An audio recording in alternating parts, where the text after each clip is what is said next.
নাৰীৰ যেনেদৰে কোনো ধৰ্ম নাই মানে নাৰী জাতি এটা নিজে এটা জাতি নাৰী জাতি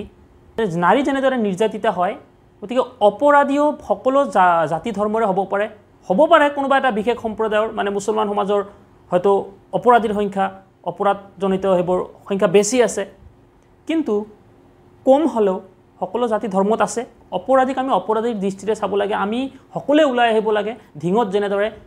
সকলো নাৰী পুৰুষ দল সংগঠনে প্ৰতিবাদ সাব্যস্ত কৰিলে এই জঘন্য ঘটনাৰ বিপক্ষে থিয় দিলে সমাজবাসীয়ে তোফাজ্জেলৰ জানাজা তাতে কৰিব নিদিয়ে সমাজক এঘৰীয়া কৰিলে নমস্কাৰ স্বাগতম জনাইছোঁ সকলোকে আজিৰ নতুন ভিডিঅ'লৈ কলকাতাৰ জঘন্য ধৰ্ষণ আৰু হত্যাকাণ্ডৰ চাঞ্চল্য প্ৰতিবাদ মাৰ নাযাওঁতেই অসমত দেখিবলৈ পোৱা গৈছে এটাৰ পিছত আন এটা জঘন্য নাৰী নিৰ্যাতনৰ ঘটনা ধৰ্ষণৰ ঘটনা যোৱা বৃহস্পতিবাৰ 22 আগষ্টৰ দিনা এগৰাকী ছোৱালী টিউচন পঢ়ি সন্ধিয়া ঘৰলৈ উভতি আহি আছিল তেনেতে তিনি পাখণ্ডই বাইকত অহা তিনি পাখণ্ড তোফাজ্জেল কিবা গোলাপউদ্দিন আৰু ফৰিদুল এই তিনি পাখণ্ডই ছোৱালীগৰাকীক বলপূৰ্বকভাৱে উঠাই লৈ যায় আৰু দলবদ্ধভাৱে ধৰ্ষণ কৰি মুমূৰ্ষ অৱস্থাত ৰাস্তা দাঁতিত পেলাই থৈ যায় পিছদিনা শুক্ৰবাৰ দিনা ছোৱালীক ভুক্তভোগী ছোৱালীজনীয়ে এজাহাৰ দাখিল কৰে থানাত আৰু দল সংগঠন জাতি ধৰ্ম সকলো পুৰুষ মহিলা নিৰ্বিশেষে সকলো ওলাই আহি ধিঙত প্ৰতিবাদ সাব্যস্ত কৰে আৰু পিছত পুলিচে তোফাজ্জেল আলী নামৰ এই মূল কালপ্ৰিটজনক গ্ৰেপ্তাৰ কৰিবলৈ সক্ষম হয় দুজন এতিয়াও পলাতক অৱস্থাত আছে আৰু গ্ৰেপ্তাৰৰ পাছত পিছৰ দিনা ৰাতি মানে যেতিয়া ক্ৰাইম সিন ৰিক্ৰিয়েট কৰিবলৈ লৈ গৈছিল হাতত হেণ্ডকাপ লগোৱা অৱস্থাতে এই তোফাজ্জেল আলী নামৰ এই লম্পটটোৱে পুখুৰীত জঁপিয়াই দিয়ে আৰু পিছত মানে পিছদিনা পুৱা মৃতদেহ উদ্ধাৰ কৰিবলৈ সক্ষম হয় এই ঘটনাটোৰ সমান্তৰালভাৱে ৰাজ্যত যোৱা 2-3 দিনৰ ভিতৰত দেখিবলৈ পোৱা গৈছে আন বহুকেইটা নাৰী নিৰ্যাতনৰ ঘটনা ধৰ্ষণৰ ঘটনা তেজপুৰত মিৰাজ আলী আৰু শ্বাহৰুখ নামৰ দুজন ল'ৰাই মানে দুজনী ছোৱালী সান্ধ্য ভ্ৰমণ কৰি মানে খোজকাঢ়ি আছিলে সন্ধিয়া তেনেতে এই পাখণ্ড দুটাই চাইকেলেৰে আহি থকা অৱস্থাত গাত হাত দি মানে শালীনতা হানিৰ চেষ্টা কৰে লখিমপুৰত 70 বছৰীয়া বৃদ্ধই এই লম্পট বৃদ্ধই এগৰাকী নাবালিকাক ধৰ্ষণ কৰিবলৈ চেষ্টা কৰে ডিফুত পূজাৰীয়ে যুৱতী এগৰাকীক নাবালিকাক ধৰ্ষণ কৰে হোজাইত বিশ্বজিৎ দাস নামৰ লম্পট শিক্ষকে মানে লম্পট শিক্ষকৰ কামনাৰ বলি হ'ল এগৰাকী কিশোৰী ভিডিঅ' ভাইৰেল কৰিলে তোলপাৰ লাগি গ'ল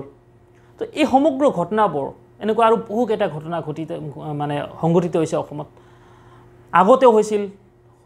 হৈ আছে হয়তো ভৱিষ্যতে যাতে নহয় তো এইবোৰৰ পৰা এটা কথা দেখিবলৈ পোৱা যায় যে নাৰীৰ যেনেদৰে জাতি মানে কোনো ধৰ্ম নাই নাৰী নিজে এটা মানে জাতি মানে নাৰীক আমি বেলেগ বেলেগ জাতিত ভাগ কৰিব নালাগে নাৰী নিজে এটা জাতি আৰু এই নাৰী জাতি নিৰ্যাতিত হৈ আছে নাৰী সকলো নাৰী নিৰ্যাতিত হয় আৰু তেনেদৰে নাৰী অপৰাধীটো এটা নিজেই জাতি ইয়াক আমি জাতি ধৰ্ম মানে এইবোৰ ৰহণ হানিব নালাগে বা ভাগ কৰিব নালাগে অপৰাধীক আমি অপৰাধীৰ দৃষ্টিৰে চাব লাগে আমি সকলোৱে মাৰবান্ধি থিয় দিব লাগে এই ভাইৰাছবোৰ যাতে সমাজত স্থান নাপায় আমি যাতে এইবোৰক নিৰ্মূল কৰিব পাৰোঁ সমাজৰ চুকে কোণে সকলো জেগাতে এইবোৰ সোমাই আছে হিপাই আছে সুযোগ পালেই এইবোৰ ক্ষতি সাধন কৰে আজি তেওঁলোকৰ লগত সংঘটিত হৈছে কালি হয়তো আমাৰ ঘৰতো সংঘটিত হ'ব পাৰে কাৰণ মা ভনী ছোৱালী সকলোৰে আছে মনত ৰাখিব কালি আমাৰ লগতো সংঘটিত হ'ব পাৰে সমাজত এনেকুৱা বহুত দেখা যায় যেনেকুৱা ঘটনা সংঘটিত হয় সমাজৰ পৰা বহি মানে থাপথুপ কৰি ডিছমিছ কৰি দিয়ে তেনেকুৱা কৰিব নালাগে পিছৰ পৰ্যায়লৈ এইবোৰ আৰু লাই পায় তেওঁলোকে গম পায় যে এইখিনিয়ে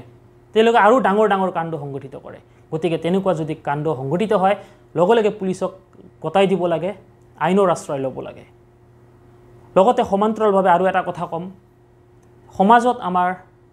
আৰু এটা ব্যাধি ড্ৰাগছ বা নিচাযুক্ত এই দ্ৰব্যৰ যি মানে দেখা গৈছে পয়ভৰ দেখা গৈছে কাৰণ এই তোফাজ্জেল আলী নামৰ এই যুৱকজনৰ যি মৃত্যু হ'ল এই ল'ৰাটোৰ দেউতাকে নিজে স্বীকাৰ কৰিছে যে তাৰ 2 বন্ধুৰ লগত সি মাজে মাজে ওলাই যায় মদ খায় আৰু হয়তো তাতকৈ বহুত ডাঙৰ ডাঙৰ নিচা কৰে হয়তো ড্ৰাগছ সেৱন কৰে বা নিচাজাতীয় দ্ৰব্য সেৱন কৰে গতিকে ড্ৰাগছো আমাৰ সমাজৰ এটা ব্যাধি আৰু এইটো এইবোৰৰ লগত জড়িত হৈ আছে গতিকে মই অসম পুলিচ প্ৰশাসনক অনুৰোধ জনাম যাতে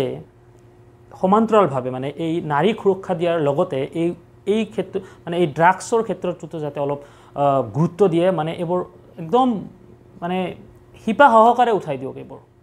নিৰ্মূল কৰক আৰু আমি সকলোৱে সজাগ হ'ব লাগিব আমি সকলোৱে মাৰ বান্ধি থিয় দিব লাগিব এইবোৰৰ বিৰুদ্ধে এখন এটা ভাল সমাজ গঢ়িব লাগিব ইয়াত আমাৰ সকলোৰে ভূমিকা আছে সকলোৱে ওলাই সকলোৱে থিয় দিয়ক এইবোৰ প্ৰশ্ৰয় নিদিব কোনেও প্ৰশ্ৰয় নিদিব এইবোৰ জাতি ধৰ্মলৈ নাচাব যি জাতি ধৰ্মৰে নহওক কিয় আমি সকলোৱে তাৰ বিপক্ষে থিয় দিব লাগিব ধন্যবাদ জয় অসম